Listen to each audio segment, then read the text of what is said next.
What's up, Reject Nation? Got Ashley Edner with me today. Hello.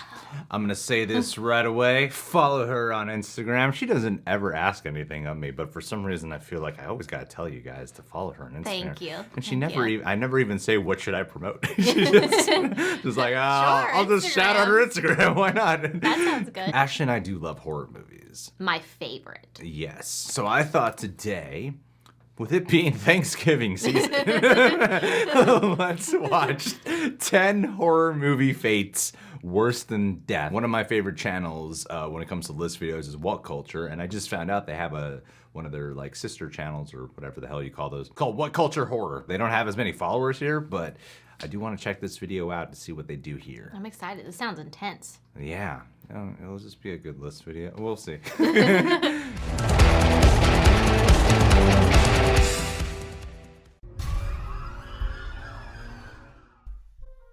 Movies have made it abundantly clear over the years that death is not the worst thing that can happen to a human body. Oh no! Take a peek behind the curtain of a genre that prides itself on pants-sweating, impossible scenarios, and you will find far worse fates than simply having your mortal light snuffed out by whatever evil stalks the screen. Sure. From torture porn that is sadistically drawn out to horrendous degrees, to paranormal trappings that can condemn one to an eternity of suffering, to mentally pushing people until their minds snap like a rubber band. There are plenty of ways horror movies send a serious chill down your spine without ever killing their characters. Looking at some of the moments where death would be a mercy then, these are the movies that made staying alive the scariest horror of them all. Ooh. I mean, who knew that spiders could thrive so healthily in human orifices? You learn something new every day. I am the Grim Reaper, Ash from WhatCulture, and these are 10 horror movie fates worse than death. 10. Becoming a Samis Pet. Audition. Audition sees a Yama, a widower, decide to try and find another wife by setting up a fake TV audition to vet potential fiancés with. This sounds problematic, of course, and the woman he chooses ends up punishing his horn dog behaviour. A Sami, this scamp, eventually drugs and slowly butchers him with needles upon discovering he hasn't been honest with her throughout the process near the end of the movie. But that is not the fate most terrifying here by a long shot. When Ayama is drugged, we learn about Asami's previous victim through what appears to be a hallucination in Asami's home.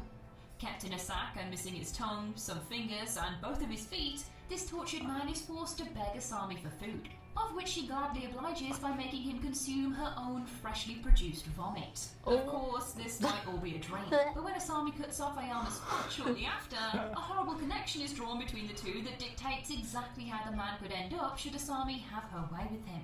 Being needled to death is nothing compared to a life inside a sack with only spew for sustenance. Oh my God. goodness, what the? That's 10? Jeez. That movie is just on another level. It released itself on Hulu in 2009 and is somewhat designed for a list like this with its gnarly central premise. Can you think through your own greatest fear? Setting up what's intended as a simple discussion project, one student takes things too far with those in his experiment by actually putting the participants through the horrors that they talk about. As the film devolves into anarchy, it is Cheryl, a devout vegetarian due to her father's past working at a meat packaging plant before returning home to abuse her, that gets the worst end of this deal. She's locked in a room with a steak and left to see how long it will take for her to consume it. Tortured by the smell but unable to survive otherwise, Cheryl eventually succumbs to eating it after days of decomposition to earn her freedom from the room. Only her freedom she does not get. Instead, she is rewarded with a human body getting chucked in with her, accompanied by the line, "Let's see how hungry you have to be to get through that." Oh no. If being subjected to your greatest fear doesn't seem bad enough, then suffering through Cheryl's absolutely would do the trick. 8. Forcibly sectioned in a paranormal asylum. Grave encounters. It is one thing to get sectioned into an asylum you don't What are these movies? I know, me either. The same depicts in suitably scary detail. But it is entirely another to end up accidentally committed to an institution full of evil, paranormal presences that want nothing to do with your cash, intent on literally and figuratively skewering your brain instead. And that is exactly what happens to the crew of Grave Encounters. Exploring an abandoned, supposedly haunted psychiatric hospital in glorious shaky cam, we watch as they are slowly abducted and subjected to experimental treatments from beyond the grave. With Dr. Arthur Friedkin's demonic ritual practices in life allowing him to continue his unethical mind experiments in death. The effects of this time-warping, space-altering hospital packed full of unimaginable horrors, all of which want to commit you to their world forever, is just one huge nope, really. The only way out is having your head scrambled by the evil doctor himself. But that's only if you haven't already gone insane from the Hell Hospital. Dude, this would be a cool maze. Yeah. 7. That'd be a Body cool switching. maze. The skeleton key. Oh, I like this one. Of course, Get Out absolutely takes the crown for offering up the mind-melting horrors of another person invading your body like a personal taxi, shunting you out of the driving seat to do as they please whilst you are fully aware of your own hijacking.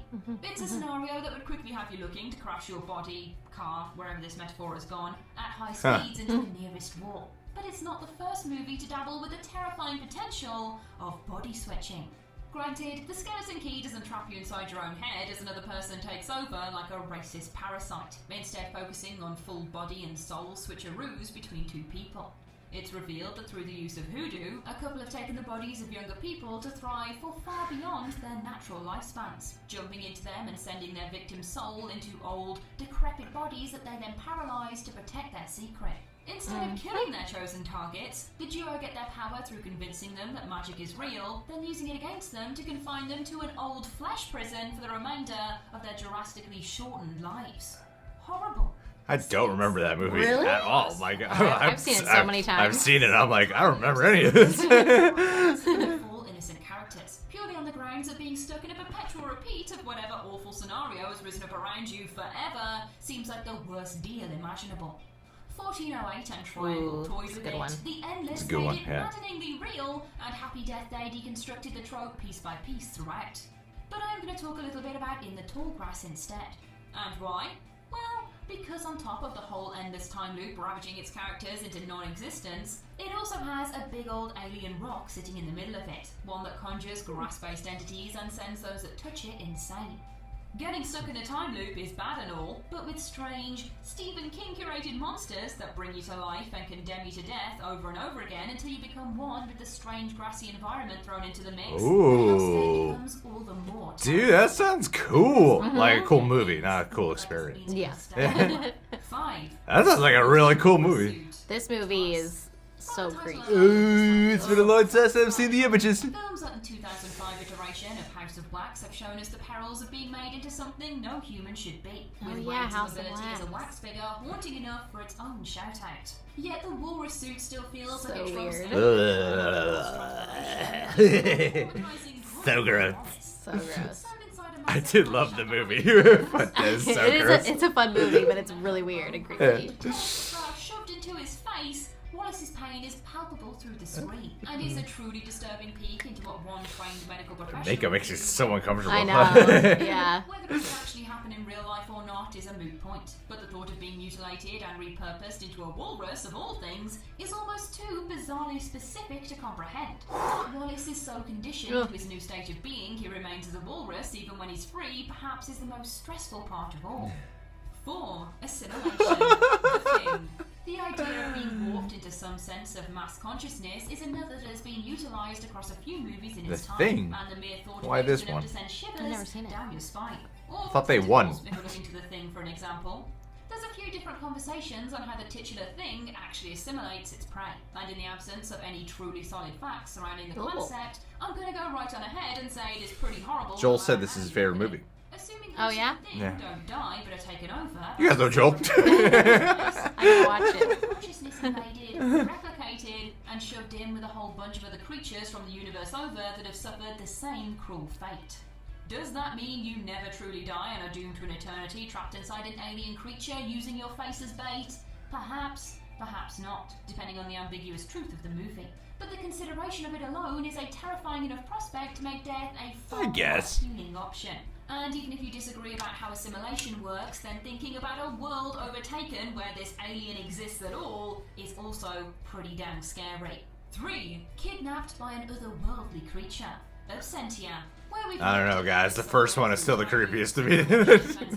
Which one was the first one? Oh, yeah, that one was one of the, yeah. Like an eldritch abomination to really seal the deal on a life not worth living anymore.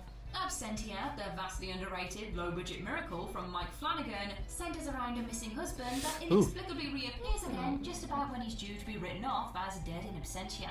and whatever takes him has the manners to come back for his wife and eventually her sister too. It turns out some insectoid creature is stealing people away to a strange, paranormal realm, where they're taken through the physical wall of a tunnel and kept in another dimension by said creepy crawly. How It fun. functions as some perverse metaphor for a troll, dwelling in a tunnel, aka under a bridge, and will only let its victims go via very specific trade deals. What it does to its victims is never revealed in full, but we know they suffer an immeasurable amount, cannot escape, and can see the world going on around them whilst never being spotted themselves, which is a horrifying concept. 2. Spider eggs in the ear. What? There.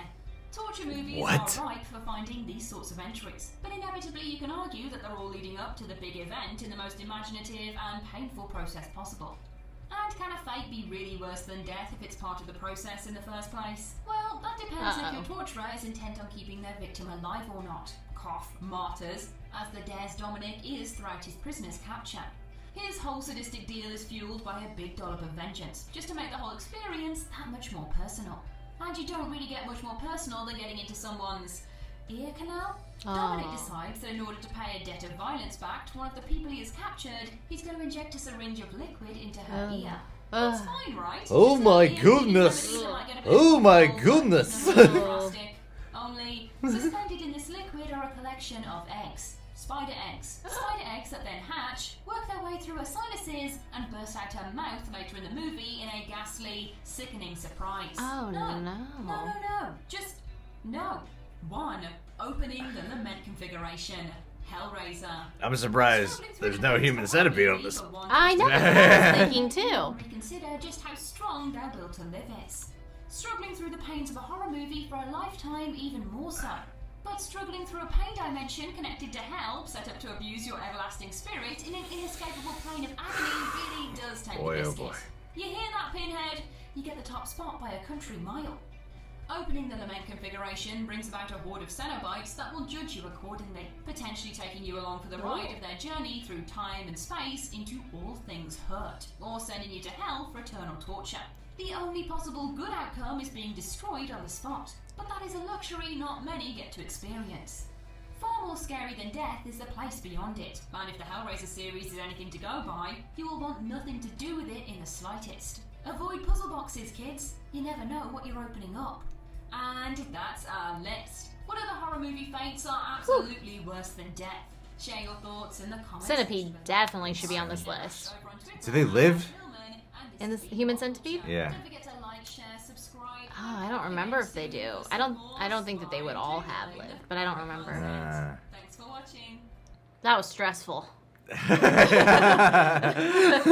What an uplifting video. But it was good though. And on a strong one, right? The first one, that looked just awful. The first one was the one. I mean, I know you gotta hook people with your list videos, but to me, that's still. I don't know, maybe because it felt the most realistic of what Like the could torture happen. stuff and the vomit thing. Yeah. That was so to me, that was the most disturbing one. I mean, Tusk is up there though too. yeah, to be turned into a walrus. Yeah, the makeup just makes it all so disturbing in that movie. I forgot how unnerving it was, Yeah. like looking at it. I mean, didn't you you saw I this just year, watched right? it. Yeah, I just watched it again. I mean, I've seen it a couple times, but that one always freaks me out. And then I've seen The Skeleton Key a couple times too, which is that's like a fun ghost story. I feel like Yeah. it's very New Orleans-y. I guess if you take the context of the Skeleton Key and then you break it down, you're like, oh yeah, I guess that's pretty awful. I'm thinking about like the experience of the ending and from what they just, at least, I don't remember that movie, but for what they described here, I'm like, yeah, I guess that's bad, but I don't remember. Yeah, the torture stuff seems a little bit more scary though. I mean, so. you hear a video like this, and that's kind of where your mind is expecting it to go. Actually, the Human Centipede, I didn't watch. I started it. I've seen it. Yeah, it's pretty Do they scary. live at the end? I don't as remember. the centipede? I'm not sure. You'll have to watch the whole thing and see. I don't want to spoil it for you. My experience was that I heard what the Human Centipede was, and then I was like, I don't know if I should watch this. And then I put it on, and then 20 minutes before anything even happened in the movie, I was like, I don't think I'm going to do this. I watched the first one, and then I watched a little bit of the second one. I heard that one is like bonkers. Yeah, it's a lot. Have you seen the movie The Lodge? It just came out last year. It's with the kid from It and Alicia Silverstone, but that's like a purgatory-ish kind of movie, and that one was That Fate is intense. Worse Than Death? You'll have to watch that one. What are some horror movies? I feel like we could add on to this list. I mean, like all the Hostel movies. Horror movie Fate's Worse Than Death. Oh, I see. Because they I gotcha. Because they keep Yeah. them alive, you mean? Yeah, because these people live, even though it's, so that it's not just brutal death. Well, some of the Saw, I mean, there's a couple people in the Saw movies that make it out after That's doing true. terrible things. So Oh, yeah, that's Saw's a true. good one to be you on can there. be very disfigured for life. Yeah, the one girl had to like go into the guy and like get the key to get the thing Yeah. off her face. But they usually come out becoming Jigsaw. I'm trying to think of other movies that should be on there. I don't know. Watch, I'm gonna go home and listen to a bunch of me texting you all day. Include these text messages in the video, Greg. Oh, I have another one. Silent Hill. They're in like that purgatory hell like place. Yes, And yes. then they I assume at the end of the movie, I think the woman and the little girl stay there, right? Mhm. So that's another one where they are alive. Okay. Yeah, so there you go. There you go. I mean, they introduced a lot of movies here that I was kind of surprised by. Like, I haven't seen most of these. Yeah. I'm not going to haven't seen a lot remember of the them. ending of most of these, but there were some that looked like so appealing to me. Like the time loop one, that sounds like a really crazy film, and I love the concept of that. I kind of don't want to watch some of these because they just sound so disturbing. That first one, I feel like I kind of want to watch, but not. I don't know about. You know what's a good one? This doesn't qualify as a horror movie, but there's this really popular Korean movie that they remade called Old Boy. That Fate. There's something about it that feels like a horror-esque, but it's not a horror movie. That Fate of the Care. Have you seen that? No. Oh my God! I bet your. I say fiance, right? I don't know. Yeah. why I'm being like so cool about that. I bet your fiance has seen that movie. In that movie. I'll ask him. That's intense. That Fate is one of the worst. That shook me. That's one where I remember watching that movie by myself, like, oh, why? Why did they go there? Oh my God. I was very much disturbed by that ending. I'll have to watch it. And that's not a death ending. That is a really disgusting twist, psychological. Yeah. If you've seen Old Boy, you know how messed up that ending is. When I'm looking for an uplifting movie, I'll be sure to watch that. Have you seen Keanu Reeves' Eli Roth movie, Knock Knock? No. Okay. Then I won't spoil it. But that ending, too, is pretty awful. Like, I feel like that's a horror movie, and that could qualify for this list as some, yeah. It's hard to talk about things without spoiling them. The sloth victim in the movie Seven survives, and that's a pretty horrible thing to still be alive for. That's right. I forgot about that. It might not be the finale moment, but No, that but that's- person's still yeah. alive. Are you talking about the character that's in the hotel room that they Yeah. keep? Okay. Yes. Then Yeah. yes, I agree. I'm glad you do. Good. I was gonna say in Krampus. Have you seen Krampus? Oh, yeah. They're like stuck like in the snow globe. Yeah, but this is kind of like. I mean, they're stuck in a Christmas time, which at least is a little more positive. Yeah, exactly. Have you seen The Mist? No. You haven't seen The Mist? I No. feel like, my God, all the movies I want to talk about, I can't spoil. I think The Mist would totally qualify for. I hate that ending, to be honest. It's one of the most divisive endings. But Oh, I think I know what you're talking about. Can I say? yeah, sure. Let's see Is if this you're like right. when he kills like his family and then himself? He doesn't kill himself. He kills his. Yeah, I mean, you got half it right. He kills. Spoilers for The Mist. He kills his family, and then like 2 minutes later, the army shows up, and That's he right. didn't need to kill. He didn't need to kill them. Yeah, I hate the ending. I do. I'm like, you mean to that's tell very me he couldn't hear frustrating. that army? To live with that, I think that is a pretty horrible one, and that is a horror movie, so I think that totally works. But either way, yeah, I thought this was a fun list. I thought they really delivered here. They introduced some cool movies, and. Yeah. Overall, yeah, these are pretty horrible fits. Yeah, I'd say it's awful. It's pretty awful. Very scary. Happy Thanksgiving, ladies and gentlemen. What movies do you think could qualify for here? Follow Ashley on social media, which is just one thing, Instagram. Yep. That's it. Posting all the time. Subscribe. Click that notification bell. Subscribe to What Culture Horror. Last but not least, Fox. Fox is his name. That's actually his middle name, this new patron of ours. I don't know his first or last name, but to have a middle name like Fox, I mean, that must mean You're one foxy ass dude, all the way from Durham, North Carolina, if I'm not mistaken. Is that what NC stands for? Yep. I know geography. No country. No country. Durham, no country. He's off the grid, this guy. Fox, I just gotta say, since I don't know your first and last name, I'm gonna have to give you a traditional shout out like this. F stands for Funtabulous. O stands for wait, there's a great O word, and O stands for oxymoronic. That's great. Yeah. And C stands for, there's no C in your name. X stands for F-O-C-K-S. X stands for X-Men, because you are cool enough to be the leader of the X-Men. Thanks, Fox, so much for being a part of our channel for quite some time. Means a lot to have you here. Yeah. Hopefully you enjoy our Patreon content. If not, still stay pledged. Ha ha ha. Bye.